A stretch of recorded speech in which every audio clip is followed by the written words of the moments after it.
जय हिंद मेरे प्यारे बच्चों एवं दोस्तों। तो बच्चों, एनटीए ने हम लोग की तरफ से जो जो सवाल उठाए गए थे उसका इन्होंने जवाब देने की कोशिश की, लेकिन अभी भी इनका जवाब अधूरा है और ये जवाब भी एनटीए को देना चाहिए। और पहला इन्होंने ये कहा कि कट ऑफ हाई क्यों गया? कट ऑफ हाई क्यों गया, तो इसके बारे में इन्होंने बताया कि बच्चों का नंबर बढ़ गया। तो यहाँ पर जो qualifying unreserved category cut off था 20 में 147, 2021 में 138, 22 में 117, 23 में 137 और 24 में 164। तो ये भी ज्यादा लग रहा है। जी सर। दूसरी बात, इन्होंने average marks out of 720 qualified candidate का बताया, जो 323.55 है। तो ये जवाब दिया इन्होंने। दूसरी बात इन्होंने कहा compensatory marks loss of time court में गया। तो यहां पर इन्होंने ये तो बता दिया कि कितने बच्चों को दिया गया, 1563 बच्चों को, लेकिन इसमें इन्होंने इस बात का जिक्र नहीं किया कि किस बेस पे कितना टाइम वेस्ट होने पर कितना नंबर दिया, किस तरीके से दिया। और जो कोर्ट का हवाला दिया इन्होंने वो क्लैट के एग्जामिनेशन का शायद, तो क्लैट का पेपर तो ऑनलाइन होता है, तो उस बेस पे इस ऑफलाइन पेपर में कैसे ग्रेस मार्क्स दिए। मतलब ये क्लियर करना चाहिए कि कितना टाइम बर्बाद हुआ बच्चे का, तो उसको कितने नंबर दिए।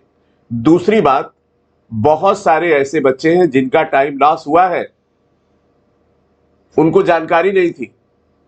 तो ये सारी चीजें आपको अपने नोटिस में देनी चाहिए कि अगर टाइम लॉस होगा तो इस तरह से उसके नंबर का कंपनसेशन मिलेगा।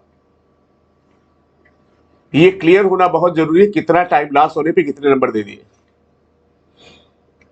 अमन सर, ये कोई जरूरी तो है नहीं कि टाइम 15 मिनट लॉस हुआ तो बच्चे ने उस टाइम पे जो क्वेश्चन करता वो सही होता तो उसको तो फायदा मिल गया, बिल्कुल, और दूसरे बच्चे का नुकसान हो गया।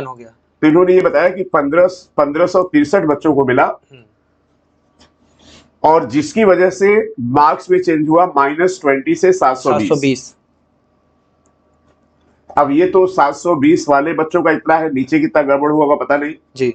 Among these, the score of two candidates also happens to be 718 and 719 marks, respectively, due to compensatory marks. तो एक तो एनटीए को क्लियर करना चाहिए कि ये कंपनसेटरी मार्क्स किस बेस पे दिए, कैसे दिए, बिल्कुल ट्रांसपेरेंट होना चाहिए। इन्होंने कहा the analysis of CCTV footage it was ascertained that integrity of examination was not compromised. ठीक है, तो भैया बहुत सारे ऐसे सेंटर थे जहां बच्चों का टाइम लॉस हुआ है, उसके ऊपर भी ध्यान देना होगा। टॉपर्स इन नीट यूजी 2024, इसके लिए इन्होंने ये बताया कि नंबर ऑफ कैंडिडेट ज्यादा हो गए, 20 लाख से 23 लाख हो गए। The increase in candidate naturally led to increase in high score due to larger pool of candidates. ठीक है, तो हमें लगता है इन्हीं 3 लाख में सारे 720 वाले थे क्या भैया। एनटीए ने 13,373 चैलेंजेज प्रोविजनल आंसर की एक क्वेश्चन के लिए मिला था, जिसमें इन्होंने बोनस दिया जी, जिसकी वजह से भी बहुत सारे बच्चों के 720 नंबर, 44 बच्चों के 720 आ गए। अब ये कह रहे हैं आंसर किया physics 6 are on account of compulsory marks for loss of time. मतलब ये एक ही सेंटर की बात कर रहे हैं क्या? ये 6 बच्चों के 720 कर दिए। इसके बाद इन्होंने रिजल्ट के बारे में ये बताया है कि हमने जेई मेंस का फेज 1 का 11 दिन में दे दिया और ये 15 दिन में दे दिया। ठीक है, ये ऑनलाइन इम्तिहान होता है जी, और नीट का इम्तिहान ऑफलाइन होता है।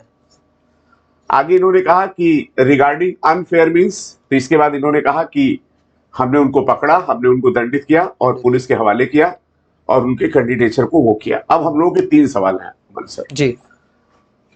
पहला सवाल ये है, what is the criteria for grace marks by which the marks are distributed. Criteria क्या था, कितने टाइम पे कितने ग्रेस मार्क्स दे दिए उन्होंने।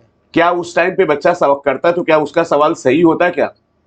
तो गलती तो हो सकता है, सही बात है। इन बच्चों को तो फायदा मिल गया जी। दूसरा, एक सोशल मीडिया पे और न्यूज चल रही, please give clarification of 1.54 rank which is being circulated on social media. ये रैंक कैसे मिली? इसके बाद एक बहुत इंपॉर्टेंट क्वेश्चन है हमारा अमन सर जी, कि 62 to 69, please provide clarification of AI rank 62 to 69 exact exam centre, because according to the roll number it seems the same center. How students from same centre are getting 720 marks. तो इनका जवाब और देना चाहिए। मेरे प्यारे बच्चों, आपके दिल दिमाग में और भी कोई क्वेश्चन है तो उसको भी इस वीडियो कमेंट सेक्शन में कमेंट करिए, हम लोग जरूर उठाएंगे। और हर पल, हर क्षण, हर मोमेंट आप सब प्यारे बच्चों के साथ थे, हैं और हमेशा रहेंगे। थैंक यू सो मच बच्चों फॉर वॉचिंग द वीडियो। अगर ये प्रयास ठीक लग रहा हो तो जरूर बताइएगा, और कोई क्वेश्चन हो आपकी तरफ से जरूर बताइएगा। आपकी आवाज हमारी आवाज बन के निकलेगी। थैंक यू सो मच बच्चों, जय हिंद।